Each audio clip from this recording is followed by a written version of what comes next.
Every single headline I see right now is just more fear-inducing than the last. And so I came down here to the RAHAB Drop-In Center. I'm with RAHAB's Director of Outreach, Debbie Lingenhol, and I just want her to tell you a few of the things that she's seen over the last couple of days, and really just a little bit about what she's been up to. So our teams have been out. We went out Friday into the strip clubs while they were still open. Just being able to share the love and truth with the women that are there. They're scared. Everybody is. They were saying things like, "We can't believe that you would come to see us. This is dangerous, and you still came. You really do care." And then yesterday we were on the streets giving out food, just talking to people, letting them know that we care about them, giving toys to kids, books. We had one little girl with a baby doll in one hand and some books in the other, yelling out, "Mommy, they gave me books."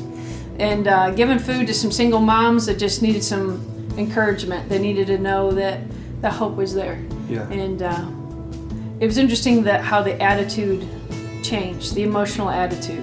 It went from pretty panicked to a little bit of a smile, and maybe for a moment it was okay. Yeah. Yeah.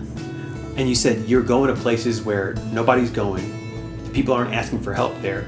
No. They don't even know some of the resources that are available to them in the community. Right. So a lot of our people are not even aware that they're feeding in the schools, that they're giving out bags to go.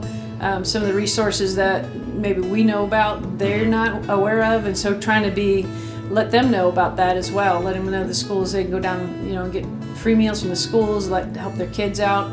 A lot of the churches are doing things as well. So this is not a time for us to shrink back. Of course we want to use wisdom, but we're called to go. We're called to be hope in Christ. And this is a time where people need that hope desperately more than ever. And so what are ways that if somebody's watching and they're inspired right now, what do you need? So we need people to pray. We need the church to mobilize and pray. And as well as leaning into this, not shrinking away. Obviously, we got to be, like you said, concerned about your own personal health or the people that you're taking care of.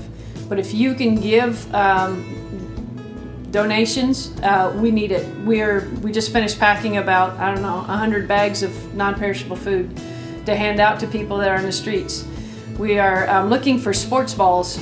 We see a lot of late elementary, middle school boys out in the streets. And to give a toy to a kid right now who is feeling the panic of their parents, feeling the panic of not having the normalcy of school, to give them a toy means more than just giving them a toy. And it brings some hope to them, some life to them. Perfect. We just had a pastor come by our office earlier today and just unload tons and tons of food and the things that they're not going to stay in our office for very long. I think within the next 24 to 48 hours, they'll be in the hands of people who desperately need them. Yeah. And so thank you so much. I hope that this was a moment of hope and inspiration in the middle of some really unsettling times right now. And I hope that you feel like if you want to be part of what RAHAB is doing, that you know exactly how. Yeah. Thank you.